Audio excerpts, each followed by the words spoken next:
4. During my ultrasound, the doctor's hand suddenly stopped moving. The room went completely silent, except for the steady hum of the machine. Then she stood, pulled me firmly into the hallway. 4. And whispered words I never expected to hear inside a hospital. You need to leave now. File for divorce. I stared at her in shock. Why? She glanced both ways down the corridor. There's no time to explain. 4. Look at this. What she showed me next made my blood run completely cold. My name is Nathan Cole, 36 years old, high school history teacher from Austin, Texas. 4. My wife Melissa and I had been trying for a baby for 2 years. 2 years of hope and heartbreak and appointments and disappointment until 3 weeks ago when she called me at work, voice trembling with joy. 4. Nathan, it's positive. I'd left my classroom mid-lesson, driven straight home, held her in our kitchen while we both cried like complete idiots. That morning's ultrasound was supposed to be a celebration. 4. Melissa had asked me to meet her there directly from school. She'd go ahead, handle the paperwork, get settled. Completely normal. 4. I'd arrived 7 minutes late, slightly breathless, still carrying my jacket. The receptionist had smiled warmly and directed me straight to room 4. I'd walked in expecting to see my wife. Instead, the room was empty, just Dr. Sarah Okafor, standing beside the ultrasound machine, expression unreadable. 4. Holding a printed image against her chest, like she wasn't sure whether to show it to me or destroy it entirely. Mr. Cole, she'd said carefully, close the door, please. 4. Dr. Okafor had been practicing obstetrics for 19 years. She had the kind of quiet authority that made you trust her instantly. Steady hands, measured voice, for someone who delivered thousands of babies and guided hundreds of families through their most vulnerable moments. She didn't rattle easily. She was rattled now. 4. She pulled up 2 images on her tablet side by side, both ultrasounds, both labeled with Melissa's name and date of birth, both from this clinic. This first image, she said quietly, 4, was taken this morning, 20 minutes ago. 4. She pointed to the second. This one was taken 11 weeks ago during Melissa's first appointment. I looked at both images carefully. I'm not a doctor, I said slowly. 4, you're going to have to explain what I'm seeing. The gestational age, Dr. Okafor said. This morning's ultrasound places the pregnancy at approximately 14 weeks development. She paused. 4. But 11 weeks ago, Melissa was already 8 weeks pregnant. I stared at her. That doesn't make sense. No, she agreed. It doesn't. Because if she was 8 weeks pregnant 11 weeks ago, or she would be 19 weeks today, not 14. Dr. Okafor set the tablet down carefully. Mr. Cole, these numbers don't align with a single continuous pregnancy. The hallway felt suddenly narrow. 4, what are you saying? She looked at me directly, professionally, compassionately. 4, I'm saying this morning's ultrasound suggests a conception date that is entirely inconsistent with your wife's first appointment records. Pause. I pulled your file, Mr. Cole. 4, you were listed as unavailable for travel during the relevant conception window. 4, my mouth went completely dry. I was at a teaching conference, I said numbly, in Denver for 10 days. 10 days in Denver. I remember that conference perfectly, late October, 5 schools, 40 teachers. 4, I'd called Melissa every single night from my hotel room. She'd seemed fine, happy even, telling me about her book club, her yoga class, a dinner she'd had with her sister. Her sister, Mr. Cole. 4, Dr. Okafor's voice pulled me back. I want to be very careful here because I could be wrong. Medical records have inconsistencies sometimes. Data entry errors exist.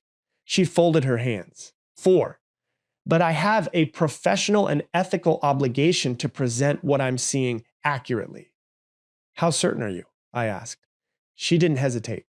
Certain enough to pull you into this hallway. 4, I leaned against the wall. The fluorescent lights above felt brutally bright, suddenly. Too much light for a conversation like this. These kinds of conversations deserve darkness. For deserve the decency of shadows at least. Where is Melissa? For, I asked. She stepped out 20 minutes before you arrived. Said she needed coffee. She hasn't returned. Dr. Okafor paused carefully. Mr. Cole, when she called to confirm today's appointment, for she specifically asked which doctor would be on duty. She asked for you? She asked who would not be available. Dr. Okafor's expression tightened slightly. Dr. Patricia Webb normally handles Melissa's file. For Patricia and I trained together. We're close. Another pause. Patricia mentioned Melissa's case to me last week. Something about the numbers bothered her too. 4. She'd flagged it internally but hadn't acted yet. My chest tightened. So Melissa knew Patricia was suspicious and specifically arranged today's appointment, Dr. Okafor said quietly, for Patricia's day off. 4. Melissa hadn't forgotten coffee. She'd been buying herself time. I excused myself from Dr. Okafor and walked to the clinic's small waiting area near the entrance. 4. Sat down in a corner chair facing the door, pulled out my phone, opened my messages with Melissa like I'd done 1,000 times before, casually, automatically. 4.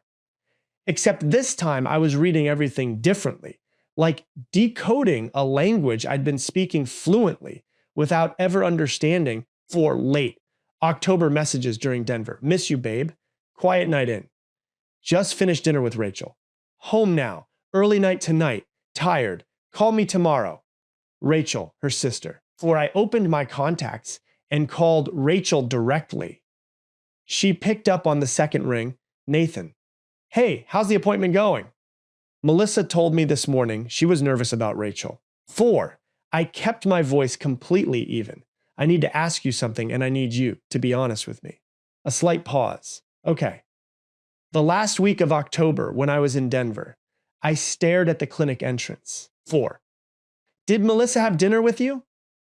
Not the silence of someone thinking, the silence of someone calculating. Rachel. Nathan, I don't want to get in the middle of was she with you or not. 4. The pause that followed lasted 4 full seconds. I counted everyone. No, Rachel finally whispered. She wasn't with me. I covered for her.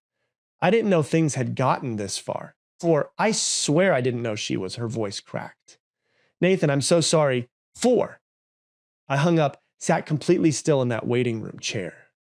Then Melissa walked through the front door holding 2 coffees, smiling like everything was perfectly fine. She didn't see me immediately. 4. That gave me 3 full seconds to watch her, completely unguarded, completely unperformed. The way she scanned the reception desk first, the slight relief on her face when she didn't see Dr. Okafor, for the casual adjustment of her expression before she turned toward the seating area. 3 seconds of the real Melissa. Then she saw me and the warmth flooded back instantly. Nathan, you made it, for I was worried you'd be late. I got you a coffee. Come on, they're probably ready for us. Sit down, Melissa. Something in my voice stopped her completely. She stood holding both coffees. 4. Studying my face with those eyes I'd trusted completely for 6 years. What's wrong? Sit down. She sat. I didn't raise my voice. Didn't need to. 4, I told her, quietly and precisely everything Dr. Okafor had shown me. The gestational inconsistency, the conception dates, the Denver timeline. 4. I watched her face cycle through 4 distinct expressions. In 30 seconds, surprise, calculation, wounded innocence, and finally, a carefully constructed version of devastated confession. 4. Even her breakdown was choreographed. Nathan, I can explain. Who is he? Please, just let me, Melissa. She looked down at the coffee cup in her hands. For a long moment, for the only sound was the clinic's reception desk phone ringing distantly somewhere behind us. His name is Derek, she said quietly. He's in my yoga class. Yoga class? 4. While I was in Denver calling her every night, asking about her day, she was with a man from her yoga class building a secret that would reshape both our entire lives. Does he know? I asked. 4. She shook her head. Does he know? I repeated. No, she whispered. I left her sitting in that waiting room. Didn't argue. Didn't cry. 4. didn't give her the dramatic confrontation she'd probably rehearsed responses for. I simply stood up, put on my jacket, and walked out through those clinic doors into the blinding Austin afternoon sun. 4. She called 7 times before I reached my car. I didn't answer once. I drove to my brother's place across town. Marcus was 3 years older, ex-military, for the kind of man who processed information like a machine and saved his emotions for later. I sat at his kitchen table and told him everything in one continuous, unbroken stream. 4. He listened without interrupting. When I finished, he was quiet for a moment. Then you need a lawyer before she knows you know. Same instinct Dr. Okafor had. Same urgency. 4. Everyone who heard this story immediately understood something I was still emotionally catching up to. Melissa had been planning this carefully, which meant I needed to be more careful. 4. Marcus called his college roommate Daniel Park, family attorney, sharp, discreet, 15 years experience in Austin domestic cases. 4. Daniel picked up immediately and listened to a summarized version in under 4 minutes. Don't go home tonight, Daniel said. Don't confront her further. Don't move any shared finances. 4. Don't change passwords. Don't do anything that signals you're preparing. Pause. And Nathan, I need you to think carefully. Joint accounts, property, any recent unusual transactions. 4. I thought about it, then remembered something that hadn't seemed unusual at the time. 3 weeks ago, the same week Melissa announced the pregnancy, she transferred $14, 0 from our joint savings. For nursery renovations, she'd said. I'd never seen a single receipt.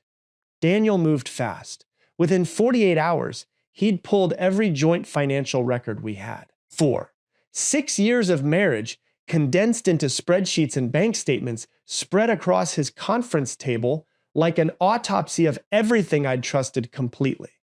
The $14. 4. 0 nursery transfer was just the beginning. Over the past 11 months, carefully spaced, never dramatic, always explainable, Melissa had moved $67. 4. 0 from various joint accounts into a personal account I hadn't known existed. Small amounts, irregular intervals, nothing that would trigger automatic alerts, for nothing that would make a suspicious husband look twice. 4. I hadn't been a suspicious husband. That had been my greatest vulnerability. She's been building an exit fund, Daniel said quietly. This isn't impulsive, Nathan. 4. This is calculated over almost a year. He paused. The pregnancy announcement, the timing concerns me. 14 weeks ago, she discovers she's pregnant by another man. Within days, for she announces the pregnancy to you. Within the same week, she transfers $14,000. He looked up from the spreadsheet. She wasn't planning a nursery. She was accelerating her timeline. 4. Her timeline for what? I asked. Best case scenario, she was planning to pass the baby off as yours and quietly drain assets while you celebrated becoming a father. Daniel removed his glasses. 4. Worst case, she was building resources to leave cleanly before the timeline became physically impossible to hide. Either way, I'd been the last to know. 4. Marcus had hired an investigator quietly on day 1. He called me that evening. Derek Sullivan, he said, 35, personal trainer, Melissa's yoga studio. 4. Pause.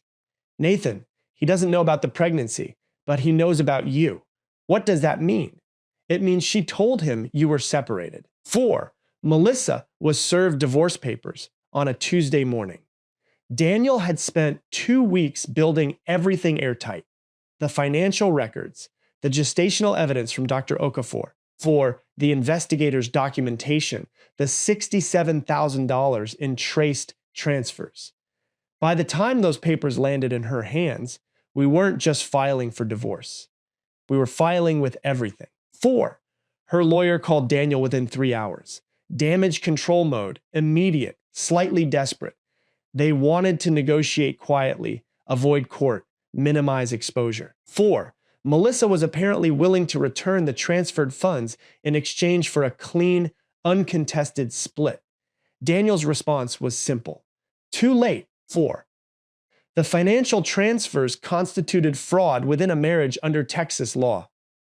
Dr. Okafor had provided a formal signed statement regarding the gestational inconsistencies. 4. Every asset Melissa had quietly moved over 11 months was documented, traced, and legally recoverable. 4. She returned every dollar, received nothing from our shared property, and Derek Sullivan, the man from her yoga class who'd been told I was already gone, 4. Quietly disappeared from the picture the moment paternity became a legal conversation. I signed the final papers on a Thursday afternoon in Daniel's office. 4. Walked out into an Austin evening that smelled like cut grass and coming rain, sat in my car for a long time without starting it. 6 years, gone. 4. But here's what I've learned sitting on the other side of all of it. Betrayal reveals itself eventually, always. Sometimes through a financial record, sometimes through a phone call. 4. Sometimes through a doctor who notices numbers that don't add up and cares enough to pull a stranger into a hallway. I lost a marriage, but I didn't lose myself. And some mornings, 4, standing in my kitchen making coffee alone in the quiet, that feels like more than enough.